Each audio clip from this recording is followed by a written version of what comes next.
I'm going to charge up this rod.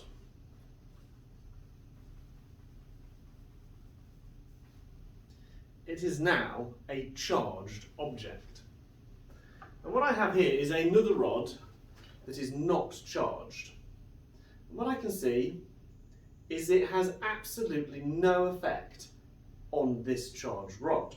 But if I charge this rod up, charging by friction, transferring electrons from the rod onto the cloth, then what I now find as a charged object that it has a very obvious effect. So what's going on? I'm not physically touching this rod with that rod, but something about the charge on this has an effect on the charge on that. What is going on is in the space between this rod and that rod, something called an electric field is being generated. An electric field acts around a charged object. If I bring another charged object into that electric field, then a pair of forces will exist between those two charged objects. It could be a repulsion if they are of the same charge, or it could be an attraction if they are of a different charge. A neutral object will enter the electric field and will not feel a force.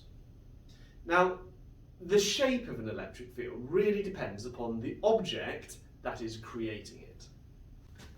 So here we have the Van de Graaff generator. And as has been previously explored, the conveyor belt here actually removes negative charges from this isolated metal sphere, meaning that this metal sphere becomes positively charged and everything in contact with it becomes positively charged.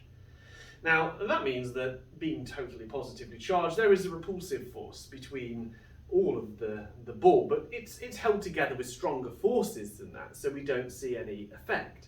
But on some light paper on the top, the repulsion overcomes any minor attractive forces, and so what we do is we find it standing on end like your hair would.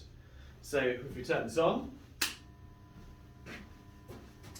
give it a little kick, off it goes.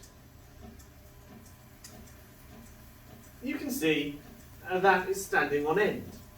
Now, this helps us to visualise the electric field around this Van de Graaff generator.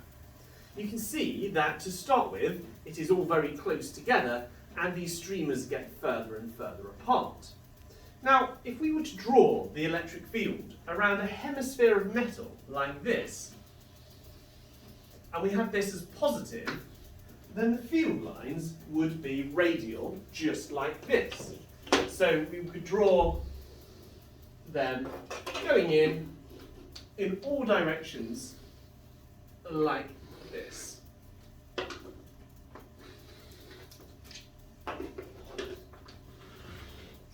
I can draw as many as you like. The key thing is they're radial.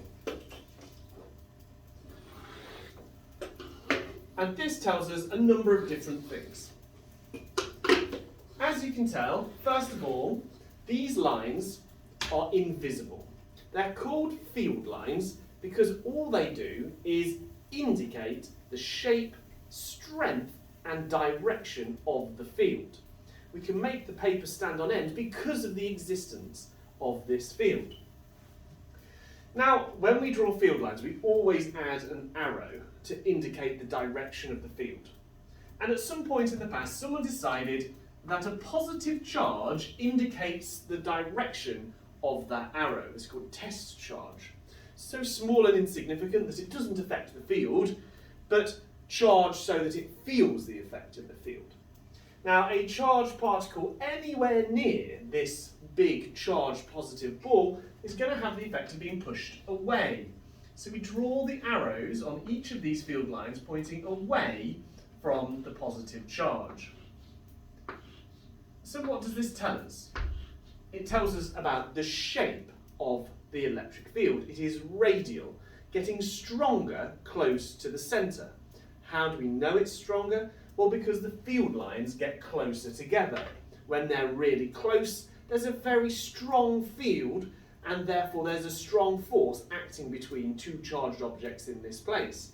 When it is further apart, there's a significantly lower force acting between the objects.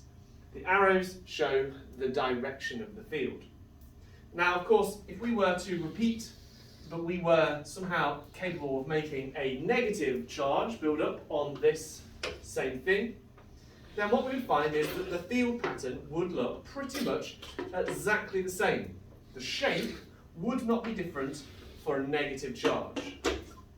What we would have, however,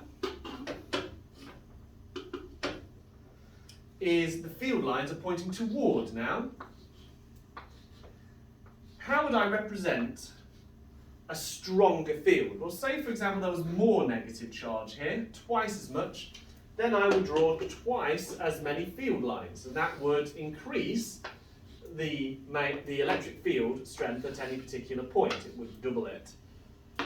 And so, how would I draw a stronger field? You need more field lines.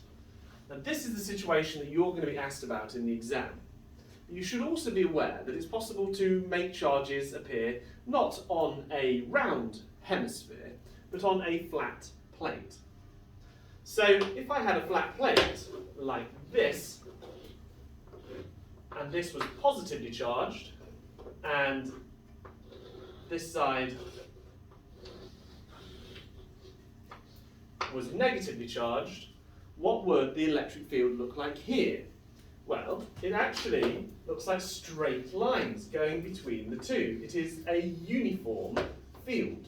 And in drawing one like this, I would have to be careful to make sure that all of my field lines are equally spaced in my diagram, with the aim of drawing about 6 lines. Which way would the arrow go? Well, it would go away from the positive, so they would all point at the negative.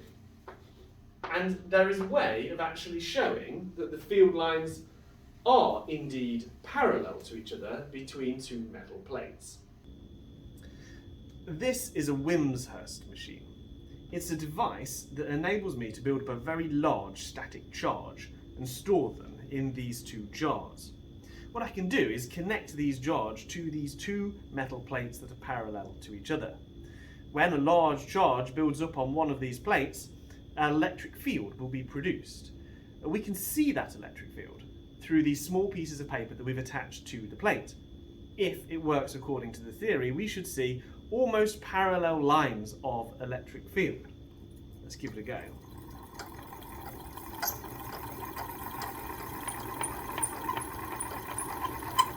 There we have it.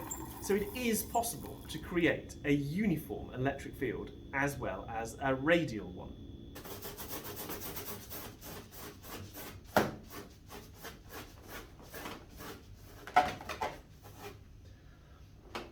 So now that we understand that charged objects create an electric field, it's easier to understand why the balloon might stick to the ceiling.